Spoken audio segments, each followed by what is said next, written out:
E aí o assunto de hoje, gente, é um assunto muito, muito interessante. Eu pedi para o Jorge falar esse assunto, e o Jorge é um teólogo aí, autodidata, tem pesquisado muito, e é um assunto que parece que causa divergência para muitas pessoas. Mas a gente vai ver como a Bíblia trabalha com esse assunto, bem interessante. É sobre a mortalidade ou imortalidade da alma. Existe alma, não existe? Como é que a Bíblia diz? O que Deus fala para nós sobre isso? Que alma que a Bíblia fala, já que ela fala em alma? Então, Jorge, aí os minutos se seguem, que Deus te usa aí para nos ajudar a entender e discernir. E depois, se você tiver alguma dúvida, guarda para o final aí para a gente tirar as dúvidas, porque é um tema, às vezes, que a gente tem dificuldade de ouvir. Até o próprio, conversando com o Jorge disse, pai, quando eu comecei a conhecer a Bíblia, eu queria que alguém me explicasse mais sobre isso, né? Então, agora nós temos a oportunidade de ouvir agora aí uma coisa mais detalhada, mais bem explicada sobre isso, né? Jorge, contigo aí, uns minutinhos aí. Vou compartilhar aqui a minha tela. O som tá bom, Elevon?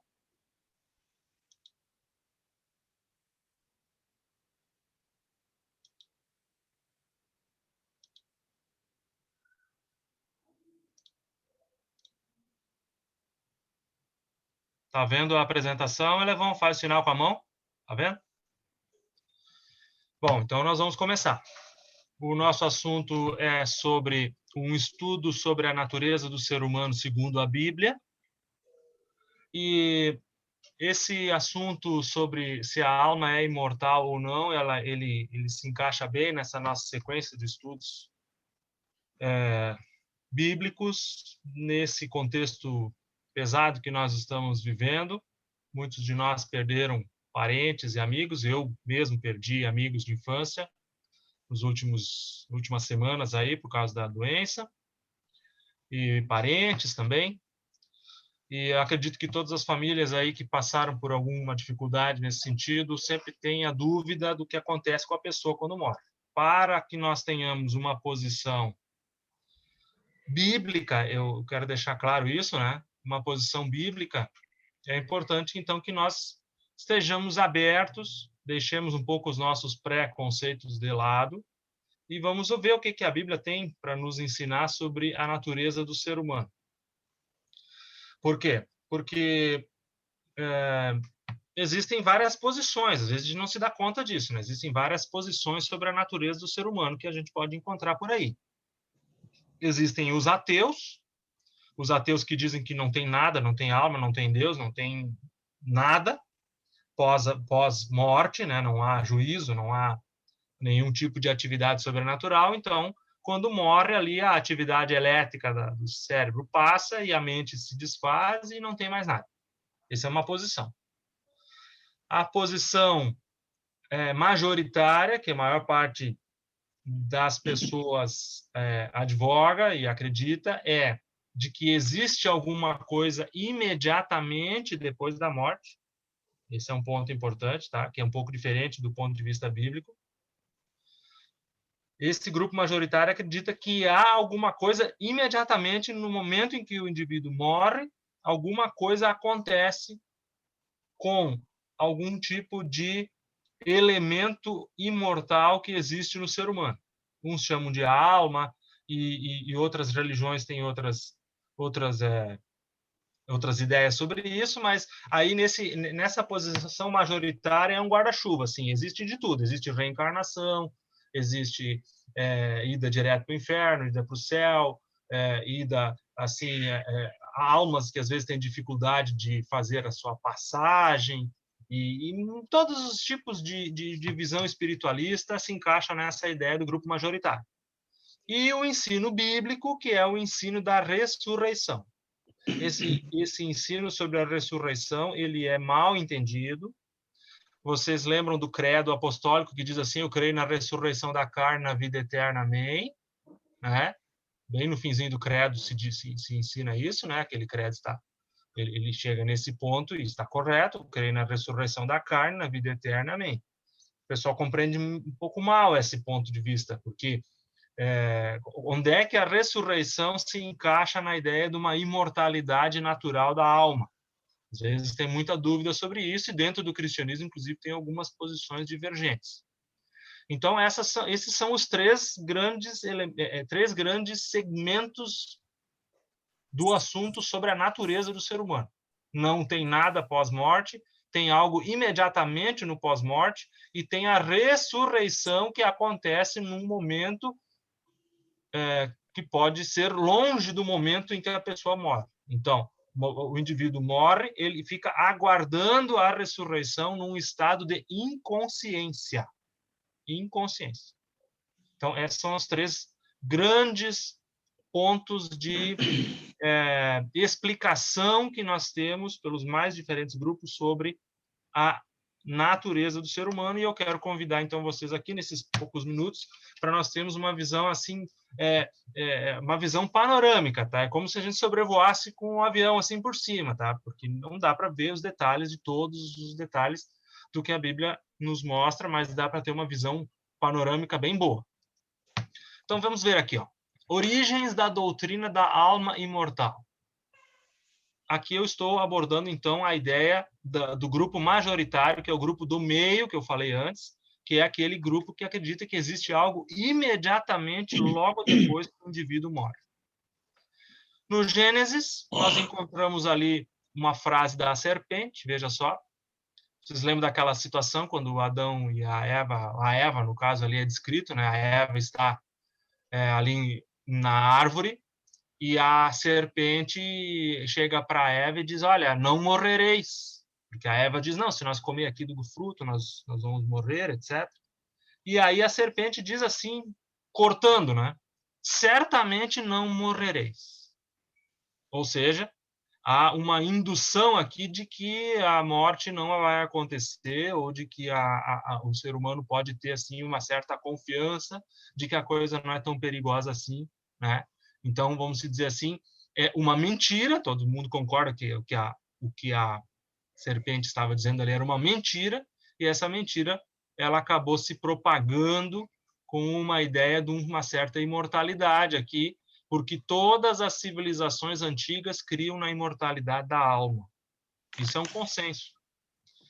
A mais famosa é o caso do Egito, coloquei ali, né? Há poucos dias atrás tivemos lá aquela transferência das múmias lá nos museus do Egito, né? Todo aquele cerimonial que se fazia em torno dos faraós, né? Eles estavam visando uma vida pós-morte, imediatamente pós a morte, né? Através de uma alma, assim, de um elemento sobrenatural que não é material, né? E então os egípcios eram muito preocupados com isso, mas as outras civilizações todas tinham esse tipo de conceito também, os persas, os babilônicos e os gregos, chegando aqui aos gregos, né? Vejam que os personagens famosos dos gregos, por exemplo, como Sócrates e Platão, é dito de Sócrates pelo historiador Heródoto que Sócrates visitou o Egito, e de lá ele ficou muito admirado da doutrina egípcia da vida após a morte, e ele adotou isso, não que fosse uma novidade entre os gregos, tinham escritores gregos anteriores a Sócrates que já advogavam essa ideia da imortalidade da alma, e logo depois Platão, que foi o escritor mais influente daquela geração, Platão, então, vamos dizer assim, deu um polimento ao assunto da vida após a morte. Platão ensinava uma recompensa após a morte para os bons e para os maus. Os gregos tinham aquela ideia do Hades. O Hades é um lugar, era o Hades com H. O Hades era o deus do submundo dos mortos, que depois esse deus acabou dando o nome ao lugar, que é então o lugar dos mortos, que era o Hades. E lá no Hades, então, existiam as recompensas para os bons e para os maus. Tudo acontecia no Hades, tá? Não tinha essa ideia, como depois entrou no cristianismo, de um céu sendo um lugar separado do inferno, que é um outro lugar, como a gente vê na Divina Comédia do Dante, que é uma visão, assim, meio que se fixou na religiosidade popular nos dias de hoje ainda. O Platão, então, foi o responsável por dar um polimento à visão do pós-morte que vinha desde o mundo antigo, e a visão de Platão ela dominou o mundo e acabou entrando para dentro do judaísmo e depois do cristianismo. Os judeus, agora chegando mais perto aqui do nosso assunto bíblico, os judeus eles tinham até principalmente o período ali intertestamentário, que a gente sabe que o Antigo Testamento encerrou a sua redação ali pelo ano 400 a.C., e até chegar João Batista, então não houve mais profeta. Esse é o período que a gente chama de intertestamentário. Nesse período, nós vemos dentro do judaísmo um desenvolvimento de um grupo que adotou a imortalidade da alma, derivada de Platão. Os judeus, antes, eles não criam assim. Eles criam numa imortalidade condicional. Como assim? É o seguinte, olha, se você for salvo se você aceitar a Deus na sua vida, você terá a imortalidade condicional, ou seja, você precisa aceitar o dom da vida eterna que vem de Deus. Aí você vai ressuscitar e aí sim vai ter uma vida eterna. Os manuscritos do Mar Morto, ali uma parte dos escritos religiosos do manuscrito do Mar Morto, mostram que um grupo de judeus ainda mantinha essa visão antiga que nós encontramos no Antigo Testamento, da imortalidade condicional, que é a ressurreição que nós conhecemos nós no cristianismo. E um outro grupo que depois chegou a se tornar a maioria, adotou a imortalidade da alma, que nós podemos ver naqueles livros que acabaram entrando nas Bíblias católicas, os livros que a gente chama de apócrifos ou os deuterocanônicos. Aqueles livros foram escritos nessa época e alguns daqueles livros defendem ideias da imortalidade da alma. Bom, aí chegando no cristianismo, depois nós já vamos ler alguns textos, já vamos ver a opinião dos apóstolos. Agora estou dando um pulinho logo depois dos apóstolos. Nós temos um grupo de escritores que veio logo depois dos apóstolos, que eles são chamados na teologia dos pais apostólicos. Que é um grupo de escritores, eram líderes cristãos ali, basicamente eram 5, né? Era Clemente de Roma, o Inácio de Antioquia, Barnabé de Alexandria, o Hermas de Roma e o Policarpo de Esmirna, esses 5 escritores. E mais um outro livro de regras que se usava naquela época, que chamava de Didaquê. Esse grupo de escritos são escritores cristãos que vieram logo depois dos apóstolos e nenhum deles adotou a ideia da imortalidade da alma como nós conhecemos hoje. Nenhum deles. E escritores que vieram logo depois deles, que eram discípulos deles, tiveram contato, etc., também não adotaram a ideia da alma imortal. Isso só entrou dentro da doutrina de algumas igrejas cristãs e depois virou consenso comum a partir do 2º século, com escritores. Os mais influentes eram Tertuliano, Orígenes, Agostinho, mas eu estou citando aqui, por exemplo, o exemplo de Tertuliano. Veja, ele morreu no ano 240. Então, essa ideia da imortalidade ela entrou muito cedo no cristianismo. O Tertuliano foi o primeiro a propor o tormento dos perdidos, sendo coeterno com a felicidade dos salvos. O que essa frase quer dizer? É o seguinte, ó, o Tertuliano fez o seguinte raciocínio. Não, já que a alma é imortal, ele tirava essa ideia dos gregos, ele usava Platão para justificar os seus ensinos, não usava a Bíblia, mesmo sendo um escritor cristão importante, mas nesse assunto ele acabou adotando assim uma religiosidade popular que tinha na época. Ele foi o primeiro a montar a ideia de que, não, já que os salvos vão para o céu e ficam para sempre no céu, os perdidos são obrigados a ficar para sempre em algum tipo de tormento, né? A ideia de um inferno. Esse foi o raciocínio dele, que acabou sendo adotado pela maioria. Aqui, dando um salto de 1000 anos, eu chego a Tomás de Aquino, na Idade Média. Tomás de Aquino é o maior filósofo, maior teólogo católico. Ele escreveu uma obra monumental e quando ele trata desse assunto da natureza do ser humano, ele acreditava que a alma era uma forma substancial. Ele tira de Aristóteles essa ideia, parecido com Aristóteles, e que essa alma ela é independente do corpo e quando no futuro, numa ressurreição, a alma volta para dentro do corpo. né? É uma ideia que a gente chama, na teologia, de estado intermediário. Ou seja, no momento que o indivíduo morre, a alma vai para o céu, e na ressurreição, que é ensinada claramente no Novo Testamento em muitos lugares, essa alma volta para dentro do corpo, né? O Tomás de Aquino falou do purgatório, do inferno eterno, e que acabou sendo o ensino oficial da igreja hoje. O purgatório, ele acabou sendo um estopim, né? Como eu usei aqui, é o estopim da reforma. Porque o purgatório, para aqueles que não sabem, é um lugar onde é que as almas das pessoas que cometeram pecados assim não mortais, né? Eles ficam lá, então, sofrendo um tempo, queimando, etc., tal, sendo atormentados ali por um tempo que não havia assim uma regra clara sobre isso, e de que as pessoas aqui na Terra podiam então fazer algum tipo de obra, uma doação para a igreja, uma penitência, alguma coisa assim, para tirar o parente lá do purgatório. Os filmes sobre a reforma protestante mostram bastante esse assunto. E os reformadores, Lutero e outros, eles rejeitaram essa ideia do purgatório. Por que rejeitaram? Porque havia um abuso absurdo em cima disso, em cima da população simples, de tirar os parentes do purgatório que estão queimando lá para sempre. Então, vamos tirar eles de lá, porque esses dá para tirar. Do inferno não dá para tirar, mas o purgatório dá.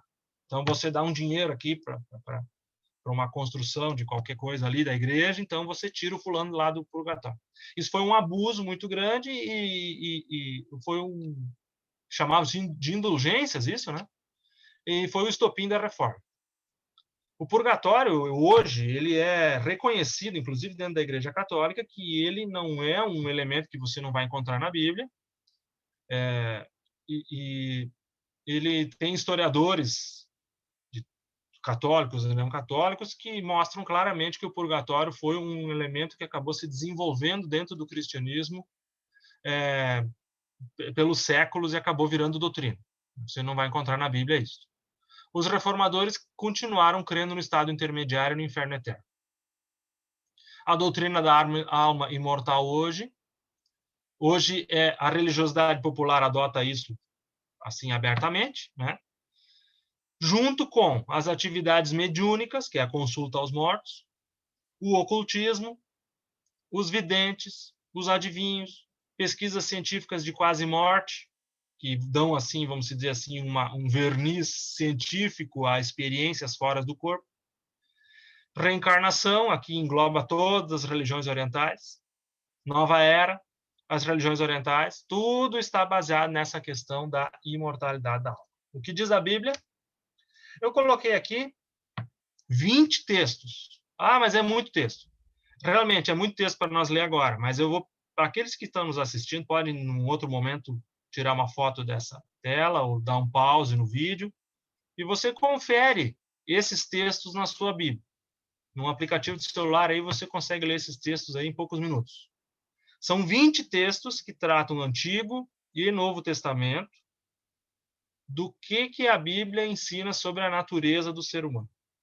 Os textos aqui são os textos bem claros, fáceis de entender. Nós vamos ler alguns deles agora. Alguns nós vamos pular por não caber no nosso tempo. Vamos começar no texto de Gênesis 2, verso 7, que eu transcrevi aqui. Veja o que diz ali. Ó. Veja, Gênesis 2, 7. É bem no comecinho, quando fala da criação do ser humano. Né? Então formou o Senhor Deus ao homem do pó da terra e lhe soprou nas narinas o fôlego de vida. E o homem passou a ser alma vivente. O pessoal lê esse texto e não se dá conta que o ser humano passou a ser uma alma vivente. O texto não diz que Deus deu uma alma que ele já tinha e colocou dentro do ser humano. O ser humano vivo, com o seu corpo e mente funcionando, é chamado de alma vivente. Essa palavra alma no hebraico é o nefesh. Nefesh é a palavra. As traduções mais modernas da Bíblia, que elas estão amparadas num estudo linguístico e um conhecimento do mundo hebraico mais refinado, elas traduzem melhor esse termo aqui. Se você vai olhar a Nova Versão Internacional, que é uma versão relativamente bem feita, assim, para aquele que está lendo a Bíblia ali, querendo entender bem o que é o sentido de certas palavras, a Nova Versão Internacional ela acaba sendo melhor que a tradução de Almeida, que é que eu estou lendo aqui. Porque eles traduzem, e o homem passou a ser um ser vivente. O homem passou a ser um ser vivente. A palavra alma aqui dá aquela ideia assim daquele fantasminha que vive dentro do ser humano, mas não é isso que o hebraico quer dizer. Que quer dizer o seguinte, que a união do pó da terra, como aparece lá no Gênesis, com o fôlego de vida, veja esse fôlego da vida aqui, que é o dom da vida que Deus deu, juntando o fôlego da vida com o pó, é que deu o ser vivente que aparece aqui no Gênesis 2:7. Esse texto é aquele que mostra o conceito de que o ser humano ele é um ente só, ele não tem uma alma fantasmagórica dentro dele. Ele é uma alma vivente, ele é um ser vivente. Indo para o texto de Eclesiastes, que é um texto escrito por Salomão, capítulo 9, verso 5. Veja o que é dito aqui sobre o ser humano. Olha só. Porque os vivos sabem que hão de morrer, mas os mortos não sabem coisa nenhuma. Nem tampouco terão eles recompensa, porque a sua memória jaz no esquecimento. Amor, ódio, inveja para eles já pereceram. Para sempre não tem eles parte em coisa alguma do que se fazem debaixo do sol. E o verso 10. Tudo quanto tiver a mão para fazer, faze conforme as tuas forças. Porque no além, já vou falar onde é o além, para onde tu vais, não há obra, nem projetos, nem conhecimento, nem sabedoria alguma. Vejam que o texto aqui ele é bem esclarecedor. Ele fala claramente que na morte não há nenhum tipo de sentimento, amor, ódio, inveja, né? E não tem parte das coisas que acontecem debaixo do sol. Né? O que é debaixo do sol? É uma linguagem poética figurada do mundo dos vivos. Né? No mundo antigo, se nós lermos Homero, que escreveu a Ilíada e a Odisseia, aquilo formou, enquanto que o Antigo Testamento formou a mentalidade dos hebreus e do judaísmo antigo, os escritos de Homero formaram o imaginário do mundo antigo. Todos aqueles povos que viviam ali na região ali da Ásia Menor, Grécia, ali Itália, aquela região ali, eles tiveram influências das escritos de Homero na Ilíada e na Odisseia. E lá o Homero ele descreve o pós-morte assim como uma atividade meio fantasmagórica e triste. Inclusive as pessoas boas iam para o Hades, lá que seria o lugar dos mortos, e inclusive os bons eles tinham assim uma vida triste, melancólica e tal, sabendo que eles nunca poderiam voltar. É interessante esse ponto de vista assim de uma vida, de uma meia vida no pós-morte. E essa era a visão pagã, fora dos judeus, né? E aqui Salomão já escreve, veja, Salomão viveu 1000 antes de Cristo, né? Ele já tinha uma visão clara de que para onde tu vais, que é no além, aqui, ó, essa palavra traduzida do além, e essa ideia da sepultura, né, que é traduzida muitas vezes no Antigo Testamento sepultura, é o Sheol. E a gente normalmente escreve com S-H-E-U-L, Sheol. Em português ficaria melhor com C-H, né? Sheol. Esse Sheol é a sepultura dos hebreus. Traduzido como sepultura. Ele aparece 65 vezes no Antigo Testamento e ele deve ser traduzido como sepultura. Ou além, mas o além não fica bem porque parece que há uma vida no além. Né? Aqui Salomão diz claramente que não. Então, aquele Sheol, que era o mundo dos mortos para os hebreus, era um mundo de total inatividade. Total inatividade. É um sono sem sonhos. Sono sem sonhos. O indivíduo está apagado total. Como diz aqui, a sua memória jaz no esquecimento. O cara está desligado. Olha o que diz no Salmo 115. 17. Os mortos não louvam o Senhor, nem os que descem à região do silêncio. Essa região do silêncio é o Sheol de novo. Veja, os mortos não louvam ao Senhor. Ao contrário da religiosidade popular que diz que os bons vão para o céu louvar o Senhor com harpas e tal, aquilo tudo é uma falta de respeito com o que a Bíblia diz sobre o que vai ser a nova terra. Mas os mortos não louvam ao Senhor. Diz claramente aqui no Salmo, e nem os que descem à região do silêncio. A região do silêncio é a região de todos os mortos. Agora vem no livro de Jó. O livro de Jó é um livro muito antigo, tá? Ele foi escrito, dizem que é um dos livros mais antigos da Bíblia. Veja o que diz lá no livro de Jó. Capítulo 14, verso 10. O homem, porém, morre e fica prostrado. Expira o homem e onde está? Como as águas do lago se evaporam e o rio se esgota e seca, assim o homem se deita e não se levanta. Enquanto existirem os céus, não acordará nem será despertado do seu sono. Vejam que aqui, já é diferente um pouco de Salomão, mas ele coloca uma boa analogia, que é utilizada depois em vários lugares na Bíblia, da morte como um sono. Olha o verso 21 aqui do capítulo 14. Os seus filhos recebem honras e ele não sabe. São humilhados e ele não percebe. Veja, então aqui, ó, o indivíduo que foi para o sono, ele não sabe o que acontece com os seus filhos. Se eles são humilhados, ele não percebe.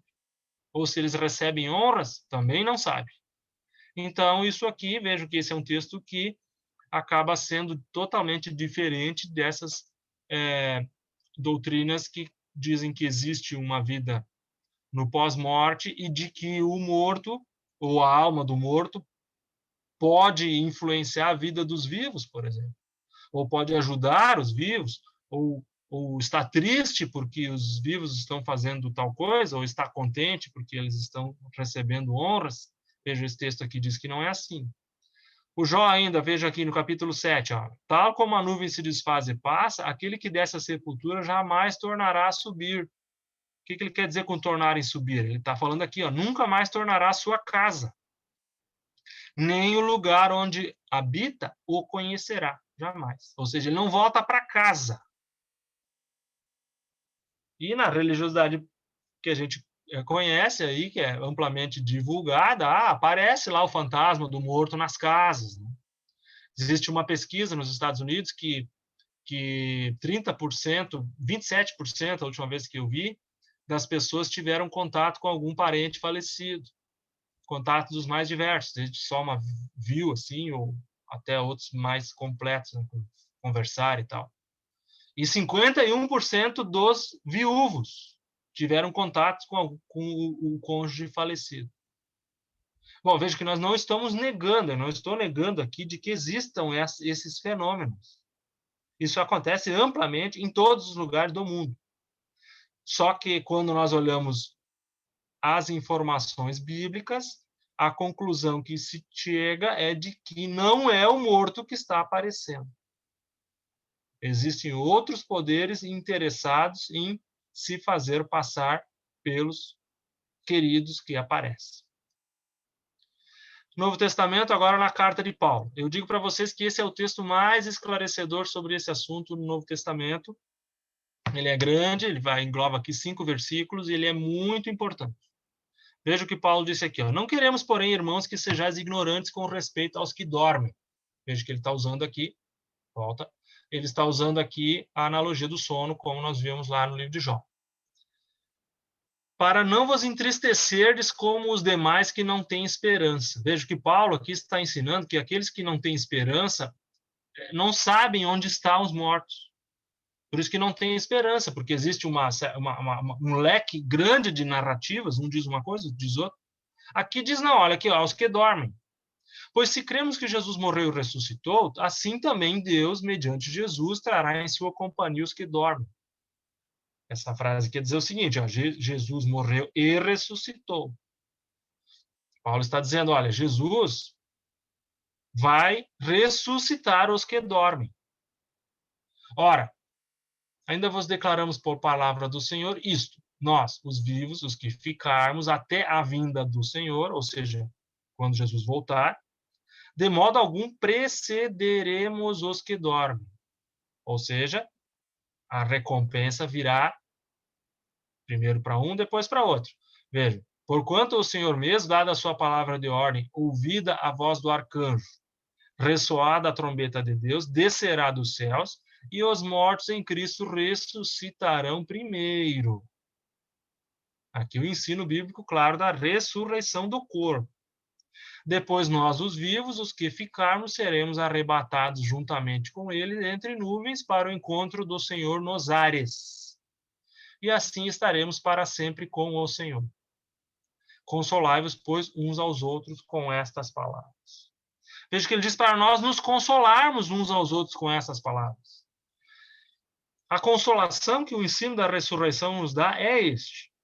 Olha, os nossos queridos, eles estão lá na sepultura, estão desligados, não estão mais sofrendo com os problemas deste mundo, e eles, quando Jesus voltar, eles se ressuscitarão primeiro, depois os vivos que ficarmos seremos arrebatados juntamente com eles entre nuvens, e aí estaremos para sempre todos juntos com o Senhor. Tem um outro texto que Paulo escreve aos Coríntios, ele fala mais ou menos a mesma coisa. Está lá naquele slide dos textos lá de 1 Coríntios 15. Vale a pena ler, que ele repete um pouco esse assunto. E ele diz que não estaremos todos juntos, né, com o corpo revestido da imortalidade. Veja que Paulo diz que só no momento desta ressurreição que ele está falando aqui, é que o corpo do ser humano será revestido da imortalidade. Porque o ensino que Paulo ensina aos Coríntios, aqui aos Tessalonicenses, lá em Romanos também, capítulo 3, ele diz claramente que a imortalidade é um dom de Deus que ele vai dar para os salvos. Não é dito lá que eu creio na ressurreição da carne e na vida eterna. Amém. Né? Assim termina o credo. E aquele credo está muito bem feito nesse ponto. Né? Ressurreição da carne na vida eterna. Ou seja, a ressurreição primeiro acontece, depois vem a vida eterna. A vida eterna não é uma coisa que todos têm, inclusive os perdidos. Não é verdade. O que acontece é que os salvos terão a vida eterna, e aí é para nós nos consolarmos uns aos outros com estas palavras. Veja aqui, nas palavras de Jesus. Jesus ele adotava claramente o ensino do sono, um sono para os que morreram. Falando no Evangelho de João. Isto dizia e depois lhe acrescentou: nosso amigo Lázaro adormeceu, mas vou para despertá-lo. O Lázaro tinha morrido, tá? Ele era um amigo de Jesus e tinha morrido. Disseram-lhe os discípulos: Senhor, se dorme, estará salvo. Eles achavam que o Lázaro estava doente e estava agora dormindo, né? Então talvez a febre tinha deixado ele, ou coisa assim, estava melhorando. Jesus, porém, falara com respeito à morte de Lázaro, mas eles supunham que tivesse falado do repouso do sono. Então Jesus lhes disse claramente: Lázaro morreu. E Jesus foi lá e ressuscitou o Lázaro. E ele voltou com um corpo de carne e osso novo. O livro dos Hebreus, capítulo 11, ele tem um ensino muito bonito no capítulo 11, que se você ler o capítulo 11 inteiro, você vai ver ali uma série de pessoas que são elogiadas por Deus ali. Pessoas que Abraão, Moisés, etc. Várias pessoas assim que tiveram uma experiência com Deus e certamente ganharão a vida eterna. E aí, quando ele encerra a narrativa daquelas pessoas todas, ele encerra dessa maneira, no capítulo 11 ali. Ora, todos estes é aquela lista, então, dos heróis da fé, como normalmente se chama, que obtiveram bom testemunho por sua fé, eles não obtiveram, contudo, a concretização da promessa. Por haver Deus provido coisa superior a nosso respeito, para que eles, sem nós, não fossem aperfeiçoados. Agora que nós tivemos uma visão com aquele texto de Paulo aos Tessalonicenses, nós podemos entender melhor o que Paulo quer dizer aqui, o que o autor de Hebreus quer dizer aqui. Vejam, ele está falando, olha, todas aquelas pessoas que tiveram um bom testemunho, que estarão no céu, lá estarão na vida eterna, eles não receberam ainda, imediatamente depois da morte, a concretização da promessa. Por haver Deus provido coisa superior ao nosso respeito. O que ele quer dizer? Que o autor está se incluindo aos salvos. Ou seja, para que eles, sem nós, não fossem aperfeiçoados. O que ele está colocando aqui? Ele está concordando com o texto que nós lemos antes, de que, por ocasião da volta de Jesus, todos os salvos ressuscitarão primeiro, e os vivos logo depois vão ser aperfeiçoados, ou seja, ganharão um corpo imortal, e todos juntos estarão com o Senhor nos ares, e então irão para o céu. Vejam, essa coisa de céu também é muito mal entendida no mundo cristão. Se acha que o céu é assim um lugar etéreo, assim um lugar assim fantasmagórico, transparente, em que as pessoas ficam com as asinhas assim muitas vezes ridicularizadas nos desenhos e com uma harpa assim numa nuvem não fazendo nada por eternidade toda. Nada a ver com a descrição da nova terra que é dada na Bíblia. A nova terra fala de uma nova terra física, com pessoas de carne e osso, vivendo uma vida ressurreta de carne e osso, sem mal, sem os problemas todos do pecado, envelhecimento, doença, todos esses problemas que nós temos aí, né? É uma vida concreta. Na Bíblia, nós não encontramos vida fora do corpo para os seres humanos. Não há, lamento dizer, não há estado intermediário. O que é o estado intermediário? É aquela ideia de que o indivíduo morre e está direto no céu, lá desfrutando lá os prazeres celestiais, esperando a ressurreição para depois entrar de volta dentro do corpo e aí vai no céu de novo, né? Você tem até nos desenhos isso aí, né? Desenho animado lá. Dessa ideia da alma entrando dentro do corpo de novo. Olha, nós não encontramos isso na Escritura. Nós encontramos, lembre-se disso, na Bíblia não há vida fora do corpo físico. Os perdidos também ressuscitarão. Não é o assunto, nós podemos ampliar isso num outro momento. O próprio Jesus diz lá em João capítulo 5 que haverá ressurreição de justos e de injustos.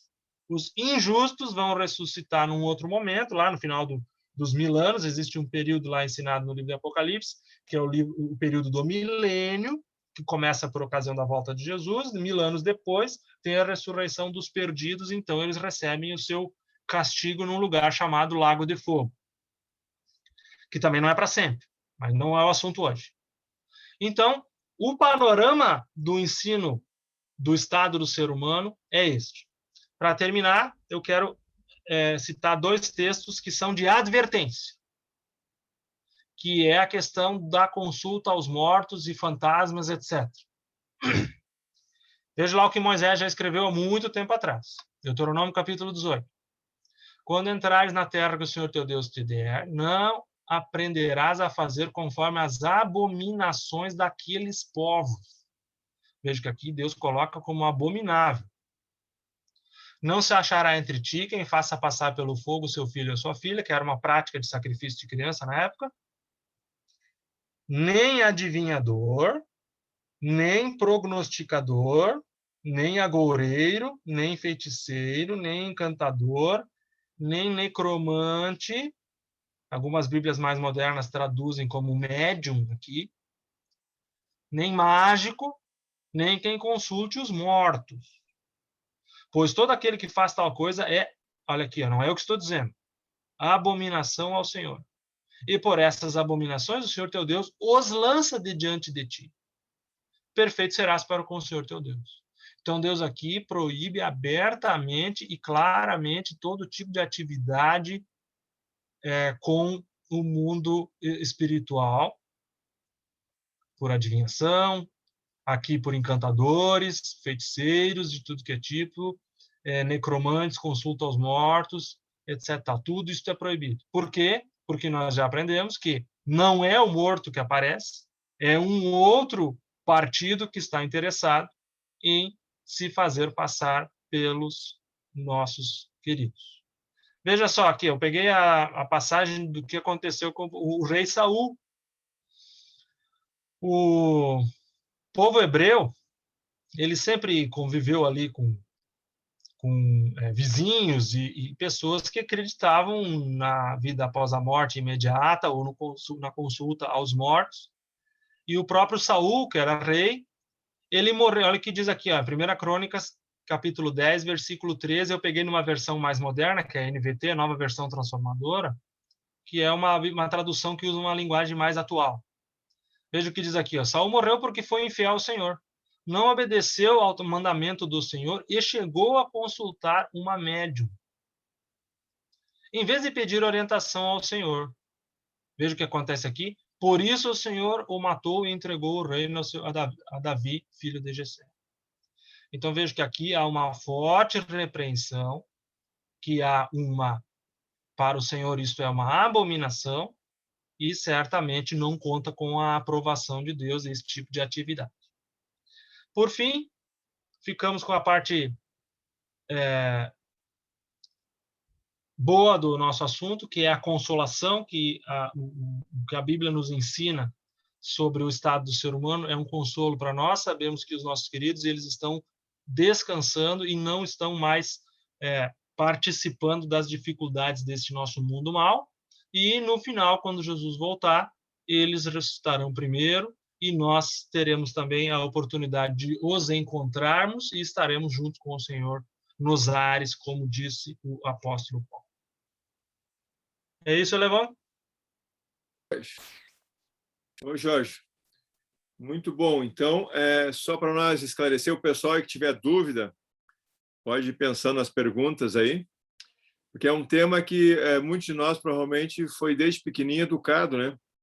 Sabendo que a pessoa morre, vai para um lugar intermediário, ou vai para o céu, ou vai ser julgado. E às vezes a gente ora pelo morto, né? Porque o morto está morto, né?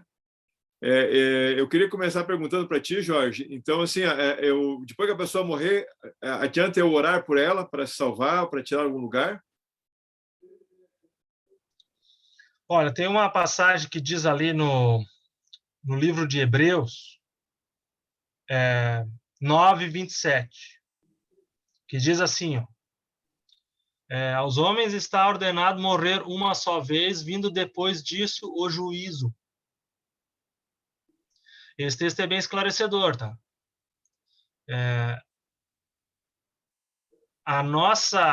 O nosso estado do que vai acontecer lá na ressurreição, porque tem pessoas que morreram lá 100, 200 anos atrás, o que vai acontecer com eles na ressurreição, ela somente é decidida pela pessoa no seu estado de consciência enquanto ela ainda está viva. Então, é aquela coisa, vejam, mas isso aí é muito radical, essa posição, vejam, mas Deus respeita a nossa livre escolha. A nossa situação, ela sempre é baseada nas escolhas. Deus fez o ser humano diferente, como nós já falamos lá no outro, quando surgiu uma pergunta sobre isso, Deus fez o ser humano com a capacidade de escolha, não é que nem os animais que seguem certos instintos naturais. Não, o ser humano é um ser que está acima dos outros seres aqui nesse mundo e ele tem a capacidade de escolher. Então, o nosso destino, ele está amparado nas nossas escolhas. Então, em cima dos textos que nós vimos ali na Escritura, o nosso destino está selado no momento em que nós descansamos. Não é um outro que vai fazer Deus mudar de opinião. Agora eu vou pedir para Deus mudar de opinião. Não, mas o fulano já morreu, como é que vai mudar de opinião? Se você quer orar por alguém, você olha para o que o Espírito Santo influencia as decisões da pessoa. Isso funciona. Enquanto está vivo. Agora, no momento que o cara já foi, daí já não dá mais, né? E o texto ali de Tessalonicenses é muito esclarecedor, né? Eu gosto de pensar aquele texto assim, se Jesus vem do céu para ressuscitar os mortos, se a alma está no céu, por que ele vem ressuscitar os mortos? Então, assim...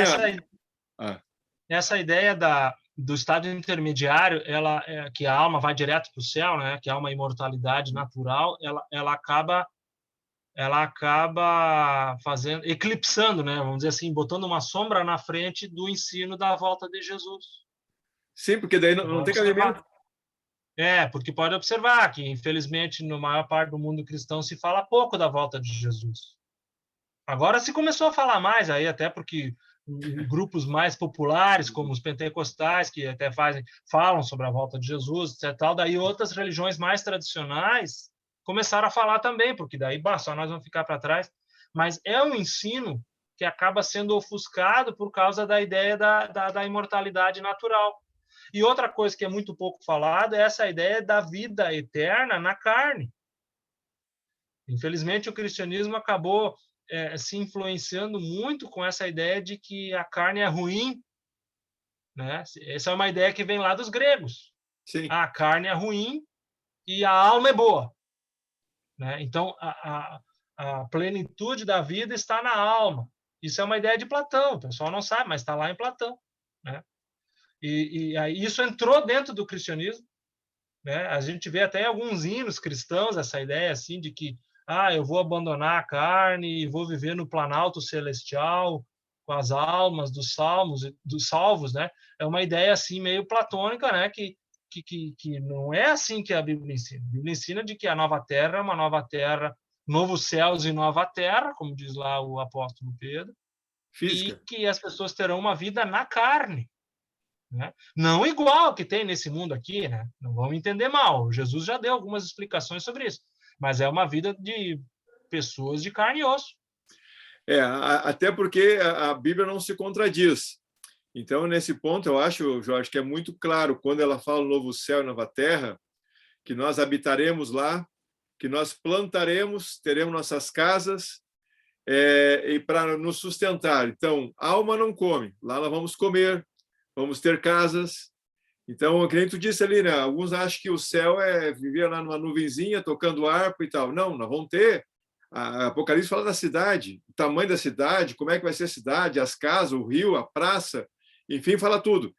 O senão é que lá não vai haver o pecado. Não havendo o pecado, que nem tu falou, né, Jorge? Não tem a dor, não tem a doença, não tem a morte, não tem o envelhecimento, não tem o conflito entre as pessoas, há uma harmonia, que a gente não tem ideia o que é isso, que nós estamos no pecado.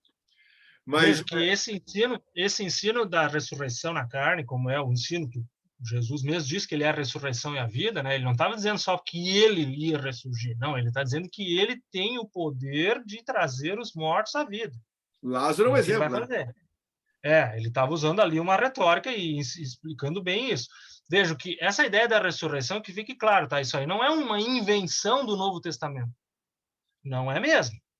Se você vai ler lá no Antigo Testamento, o próprio Jó, que é um texto muito antigo, tem um momento que o Jó diz lá no capítulo 19, verso 25, olha, eu em minha carne verei a Deus. Ora, como assim? Isso não é um pensamento que tinha no mundo antigo de que a alma que então vai encontrar os deuses, né, ou uma vida sem fim em outro lugar. Não, o próprio Jó já tinha uma clareza, não, na minha carne eu verei a Deus. Tá, mas é evidente que não é aquela carne que ele tinha que estava toda doente. E em um outro lugar, lá em o profeta Daniel, esse texto é o mais claro de todos. Leia lá, Daniel 12, 2, que diz lá, olha, lá quando vai chegar no fim do tempo, vai se levantar o Miguel e muitos vão ressuscitar, né? Então, o próprio profeta Daniel, ele diz claramente que haverá uma ressurreição, de uns vão ter ressurreição para a vida e outros uma ressurreição para a condenação. Então, vejo que esse é um ensino bíblico de que a recompensa ela só se dá mediante ressurreição e nada de estado intermediário. Infelizmente é assim, né? Não é, eu vejo que as pessoas têm que ter, eu estou pedindo aqui que considerem esse ponto e verifiquem os textos. A Bíblia acho que não deixou dúvida. Aqueles textos, o nosso tempo é curto, não dá para ler todos aqueles textos, mas eu já vi, acho que umas 3 ou 4 apresentações do Jorge sobre isso aí. Os textos são claros, claros. Nós vamos, a alma não existe. Existe a alma vivente, que somos nós, né? O conjunto disso aí, né? Que alguns fazem analogia que a luz é a lâmpada, o vidro seria o corpo e o fôlego de vida Deus nos dá. Mas quando Jesus volta, ele não vai trazer a alma lá, aquela coisa substrata, entrar no corpo aqui. Não tinha nem por que Deus fazer isso. Os que morreram estão lá no céu. Não. Então é muito clara a Bíblia, que a alma morre. E o que tu colocou ali, Jorge, no primeiro verso de Gênesis 2 lá, que quem disse que não vai morrer? Foi Deus ou foi o inimigo de Deus? Foi o inimigo de Deus, Satanás. Ele diz para Eva, certamente não morrerás. Ali ele é o pai da mentira, Satanás é o pai da mentira. É uma grande mentira que ele dá ali. Ele diz para Eva, ó, certamente vocês não morrerão. Ele estava falando disso aí. E dali em diante veio essa teoria, essa filosofia, né? Porque isso não é bíblico, né? Então, acho que foi muito bem oportuno, Jorge, a tua colocação. A gente tem que ver a veracidade da Bíblia e não o que as pessoas acham. E, infelizmente, isso entrou, a tua explicação, como entrou nas igrejas, né?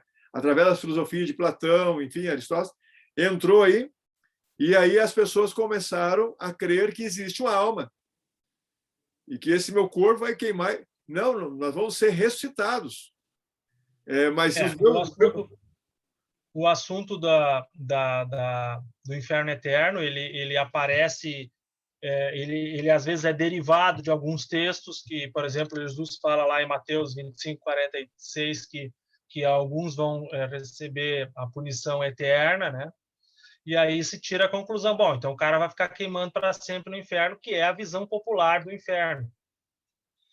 É que, para se entender isso, eu não coloquei nos textos lá, mas é relativamente simples de se entender com alguns textos, né? A palavra eterno, no grego é aionios. Esse aionios, no grego, não é um eterno que nem nós usamos o termo eterno no português. Eterno no português é aquela coisa que é sem começo e sem fim, né? Só tem, na realidade, se nós olharmos em em tudo que se conhece, o único que é eterno é Deus, né? Não tem começo nem fim, né? Mas a palavra eterno é aionios. Só que no grego esse termo ele tem uma aplicação, um significado diferente do português. O eterno no grego, aionios, é algo que é eterno enquanto durar. É um pouco diferente da ideia que se usa no português. Então fica, por exemplo, no exemplo lá. Ele vai receber a punição eterna. A palavra é aionios. Para a gente entender esse texto, a gente pode olhar um texto auxiliar, que é, por exemplo, quando o livro de Judas, que é aquele livrinho do Novo Testamento que está colado no Apocalipse, tem um momento ali que o Judas fala sobre Sodoma e Gomorra. E ele diz lá claramente, olha, tem Sodoma e Gomorra que são exemplos do fogo eterno. Opa, aí quem está interessado em estudos sobre o inferno tem que olhar esse termo. Fogo eterno. É fogo, aionios, eterno. E ele usa Sodoma e Gomorra como exemplo do fogo eterno. Tá, mas como assim? Mas Sodoma e Gomorra está lá em Gênesis 18, se não me engano, e está lá falando da Sodoma e Gomorra, que é aquela cidade que queimou.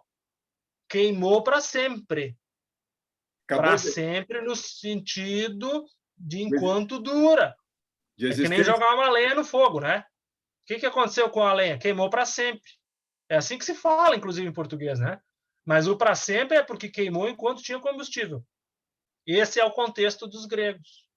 Tem um outro momento que tem naquela carta que Paulo escreve para o Filemon, que é uma carta bem pequenininha, que tem no Novo Testamento ali também, que ele pede para o Filemon receber um escravo que tinha fugido lá, e ele diz assim, olha, fulano, eu peço que o recebas para sempre. Ele, de novo, usa aionion ali. Para sempre. De novo, usa o termo grego para sempre. Tá, mas me explica, o escravo ficou para sempre lá na casa do homem? Não. Ficou até o dia que a pessoa morreu. Mas é nesse contexto. E é nesse contexto que aparece o para sempre nesses textos mais difíceis de entender que falam sobre o inferno. É para sempre enquanto houver algo para queimar. Exato. E no contexto daqueles que ficam para sempre no céu, há o dom da imortalidade que foi ensinado pelo Paulo lá, claramente no Novo Testamento. Então, é assim que se entende essa diferença desses textos que são um pouco mais difíceis com os textos mais claros, e é assim que se estuda a Bíblia. Claro que nós precisaríamos de um outro momento com mais tempo para retomar esse assunto, e aí a gente pode olhar com mais calma isso aí. Mas vamos lá, pessoal. Alguma dúvida aí? Que é um tema, talvez, para alguns aí que a cabeça está mexendo aí com algumas coisas. Porque a Bíblia é bem clara. Essa alma que a gente imagina que tal, não tem. A alma vivente é o que Deus nos deu, é o ser vivente, né? Dúvidas, pessoal? Fale, aproveite agora, não fique com dúvida, e aqui não tenha medo de errar, todo mundo está aprendendo aqui. Nós estamos aqui para expor as coisas aí, ou quiser contribuir com alguma coisa. Eu acho que foi muito claro. Pena, o nosso tempo é curto, mas tem muitos textos. Aqueles textos ali vocês pegam depois, eu vou postar no YouTube, e procure dar uma olhadinha aí, cada texto. Fala, Maria. Tudo bem, boa noite. Boa Entrei noite. um pouquinho atrasada, mas cheguei a tempo. Minutinho só, perdi. O assunto é muito bom mesmo, né, Levon? É um assunto que causa tanta dúvida e tanta opinião diferente, né? E como assim, envolve muito a cultura, né? O meio em que tu vive, as pessoas com quem tu te relaciona. Exato. Como o ser humano é influenciável, tão influenciável, né? Durante um período muito curto da minha vida, mas eu tive um período, assim, de buscas, como é bem natural, uma determinada idade, né? A gente tem um período muito, assim, intenso de busca, né? E eu li muita coisa a respeito desse assunto, e eu me lembro que, como assim, muitas vezes te causa mais dúvida ainda, né? Porque tem materiais muito bem escritos e que te deixam assim, poxa, tão impressionado que tu realmente põe em dúvida. Até Mas aí artigos quando tu vai... científicos, né? Exatamente. E aí quando tu vai para a Bíblia e tu tem como é o princípio hermenêutico, né? Isso. Quando tu tem ali alguma coisa que te diz, não, mas mesmo que tu tenha dúvidas, aqui tem uma certeza. Aí tu tem que ficar com a certeza, né? Então, mas é um assunto muito bom. O Jorge, mais uma vez, muito feliz, assim, na forma que ele apresentou. Muito parabéns, Jorge. Sempre muito bom escutar ele. É bom mesmo. Escutar vocês, tá? Obrigado pela participação, Maria. Muito bom. Obrigado mesmo. Mais alguém quer participar? Alguma contribuição?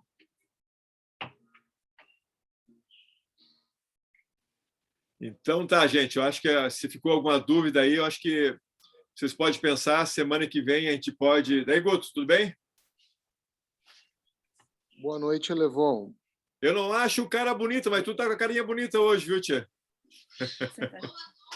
Tô rosadinho, né? Tá Olha rosadinho. quem tá aí! Levon, cabe ainda um rápido comentário meu e, de certa forma, até um testemunho a respeito do assunto, do tema. Claro, pode falar. Olha só que curioso. Eu acho que talvez todos saibam do que aconteceu comigo. E hoje estão fazendo exatamente 2 semanas, então, desse episódio. E, Levon, eu escutei de um médico e eu escutei de uma enfermeira a seguinte frase. De certa forma, essa frase ela foi um pouco figurativa pelo contexto, pela quantidade de eventos que eu tive, quando, então, o médico disse assim, na verdade, tu morreu e tu ressuscitou.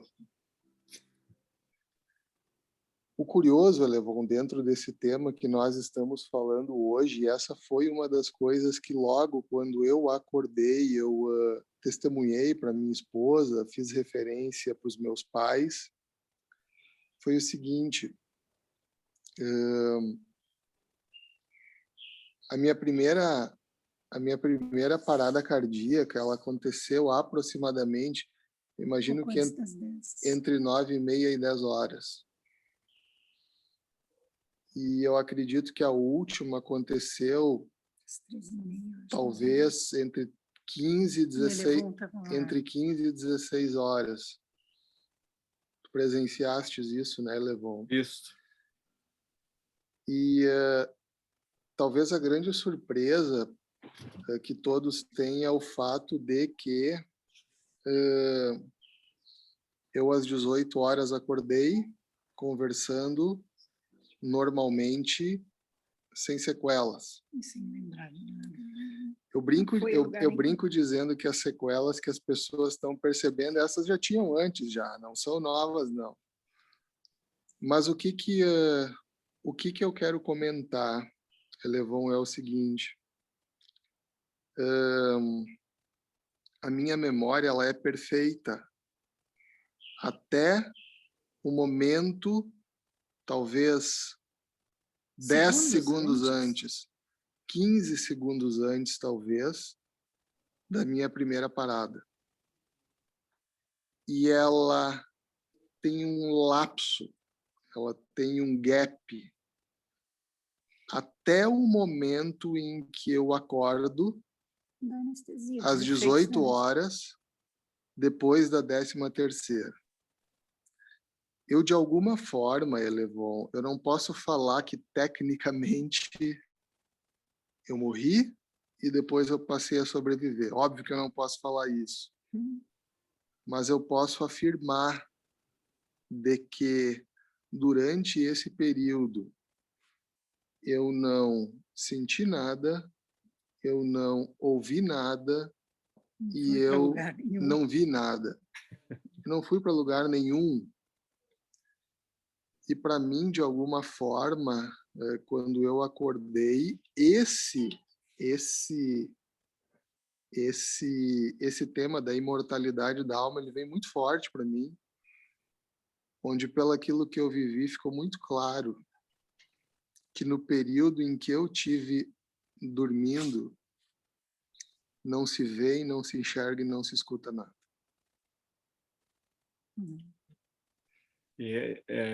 Esse teu testemunho aí, Guto, fala a favor do que tudo que a Bíblia fala e que nós vimos hoje.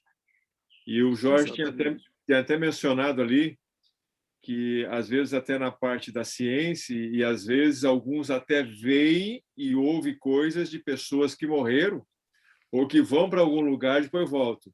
E isso não é bíblico e não é de Deus. Então, isso e o que eles ouvem não vem de quem eles imaginam que vem, né?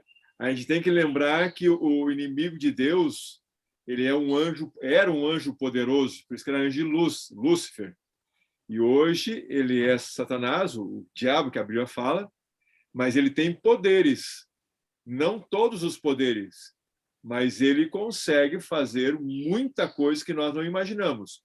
Ele não consegue tirar a tua vida, nem dar a tua vida. Ele não tem poder de dar vida.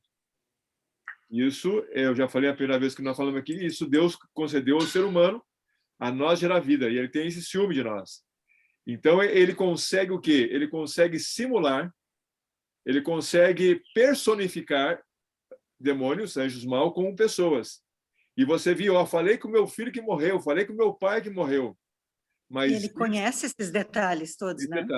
Mas a Bíblia é clara, muito clara.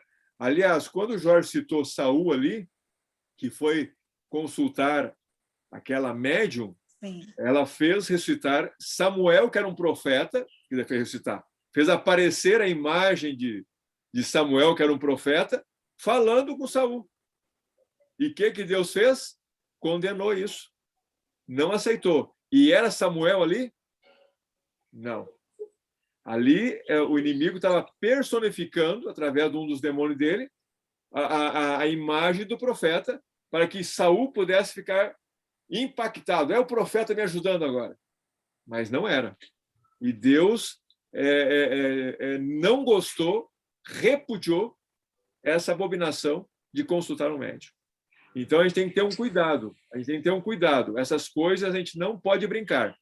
Então, nós temos isso que o testemunho do Guto aí é muito importante, porque quando a pessoa morre, há um lapso, é o sono. Tu não lembra quando está dormindo. Tu simplesmente apagou da memória. Apagou. Quando veio, tu não lembra de nada que aconteceu ali. Se te entubaram, se massagearam, o choque, não lembra de nada. Quando veio, bom, agora restaurou a memória de novo, né? Então, isso a gente tem que ter um cuidado, porque o inimigo ele pode personificar coisas que não imagina. Aliás, ele vai até personificar a segunda volta de Jesus, que a gente sabe disso. Se nós não estiver estudando bem direitinho, nós podemos... Jesus apareceu lá nos Estados Unidos, no Canadá, não sei aonde. Vamos lá, que é Jesus. A Bíblia não fala disso, que todo olho verá, ele não vai tocar na terra, as trombetas... Então, assim, tem vários detalhes. Por isso nós temos que estudar a Bíblia, para nós não cair nos enganos do inimigo. E um dos maiores enganos... Vai enganar até os eleitos, né? Isso. Vai enganar até os eleitos se permitirem, né? Por isso que a gente tem que cuidar. Assim, e um dos maiores enganos de Satanás hoje é justamente colocar na mente, enfim, nas filosofias daí do ser humano, que a alma não morre, é imortal. Que eu vou para o céu? Não, gente. Ela morre. A primeira mentira de Satanás é quando diz para Eva, certamente não morrerás. Então, ali já ficou dito que seria uma das principais armas que ele ia usar até Jesus voltar novamente. Mais alguma dúvida, gente? Quer falar, Jorge? Que acaba... Por que ele faz isso? Porque ele acaba anulando o ensino bíblico da imortalidade condicional. Porque Deus diz que é condicional. Fulano, tu tem que aceitar pela tua livre escolha, que daí sim eu vou te dar a vida eterna. Aí vem o maligno e diz, não, isso aí tu já tem. Tá entendendo? Esse é o ponto. Tu não precisa de Deus, porque isso que ele quer dizer que ele vai te dar, tu já tem, então para quê? Compreendeu? Há um objetivo por trás de tudo isso. Ele não está se esforçando desse jeito, aparecendo em tudo que é lugar, para nada. Né? É uma maneira de fazer o contrário do que aquilo que Deus faz. Né? A atuação dele é relativamente fácil de se desmascarar, basta olhar o que Deus ensina e ele faz ao contrário. É isso aí. Mais alguma coisa? Bom, gente. Tá certinho. Então nós vamos... Alguém quer perguntar? Não, então tá. Então, aproveitando que a Doris, para quem não conhece, quer falar, Ari? Eu só estava aqui lembrando, coisa de, acho que 11, 12 anos atrás, né? E que nós tivemos o privilégio de estudarmos, você, a Doris, né? Eu, a Célia, com o Guto e a Maria, né? E o pastor Wallace, né? Uhum. E hoje a gente ouvir assim e ver como Deus, o que Deus fez na vida do Guto neste momento, para ele aquilo que a gente comentou já algumas vezes, né? E as mensagens com o Guto, que ele sentia isso, né? Que ele precisava testemunhar urgentemente, né? Daquilo que Deus tinha feito por ele. E tá ele pregando agora um sermão desse para nós aí, né? Para mostrar o que a verdade, né? Ele é um retrato dessa verdade que nós reprisamos hoje, tão bem colocado pelo Jorge aí, né? Verdade. Então, Deus seja louvado por isso, né? E realmente tudo que o Jorge nos ensinou, nos passou hoje aí, e que foi comentado, que Satanás coloca de uma maneira assim para nos atrair, né? Para algo imediato. Por que esperar? Tu vai morrer, tu vai dormir esse sono, né? Por quantos anos? 1, 10, 15, 20, 50 séculos, né? Como milênios, como alguns, né? Como nossos antepassados, para receber o prêmio, se tu pode receber de imediato, né? Então essa foi a filosofia, né, dos gregos, né? Para tentar antecipar, só um pouquinho, para tentar antecipar, né, esse prêmio, né? Ou quem sabe o mal, né? Então Deus é maravilhoso em revelar a verdade, né? A verdade para nós e como é bom a gente poder reprisar isso e fortalecer na nossa mente, nossa fé, nossa confiança nesse Deus maravilhoso que não faz ninguém sofrer durante esse período, né? E depois que fecha os olhos, né? Mas é um sono para esperar, né? Esperar a recompensa. Um abraço, um beijão a todos. Valeu, Ari. Quer falar, Guto? Elevon, posso rapidinho? Pode. impossível não comentar o final dessa fala do Ari. Deus não faz sofrer, e mais do que isso, né, Ari, imagina daqui a pouco eu sofrendo, vendo o sofrimento daqueles que ficaram chorando pela minha partida. Cara, Deus não faria isso. Não tem amor aí. Nossa. E Elevon, se tu me permite, tu e o Jorge, aí mais uma última colocação, eu enxergo e eu me lembro que vocês utilizaram comigo uma fórmula matemática representando a questão da mortalidade da alma, que dizia assim: corpo físico mais espírito ou sopro de vida igual a alma vivente. Isso. E se tu tira qualquer um desses elementos, tu tira o sopro de vida, tu tira o espírito, ou tu tira o corpo, é uma equação. Não existe alma vivente a partir do momento em que falta qualquer um dos dois elementos. 2 moléculas de hidrogênio mais uma de oxigênio, nós temos a água. Experimenta tirar qualquer um desses elementos para ver se o produto final existe. Ele não existe. Verdade. Não é? Bem lembrado. Bem lembrado. E que nem o Jorge fez ali, frisou bem, nós não temos uma alma, nós somos uma alma vivente, ou seja, um ser vivente, e que Deus soprou na vida e deu. Então, o Guto vai entender bem isso. Quando o meu coração bate, é um milagre de Deus. Não que existe algo dentro de mim que... Não. É um milagre de Deus e Deus vem restaurar com o pecado a nossa natureza humana, pecaminosa, física, né? Eu acho que ficou muito claro isso aí, né? Pessoal, semana que vem nós vamos ter uma programação muito especial sobre o plano que Deus tem para nós de salvação.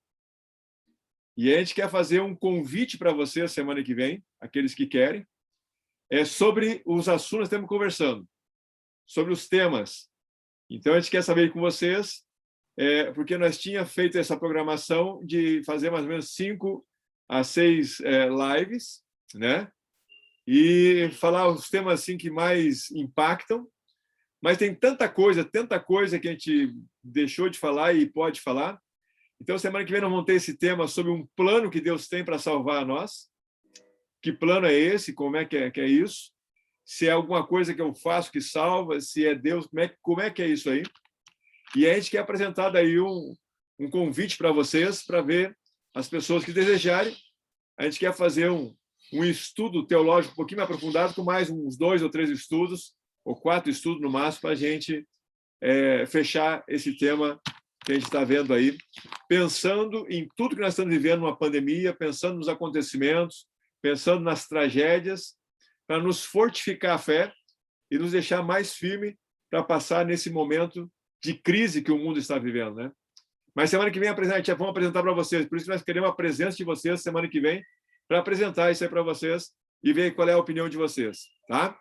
A gente vai ter um estudo talvez um pouquinho mais enxuto, sobre o plano de Deus da salvação para cada um de nós. Que plano é esse?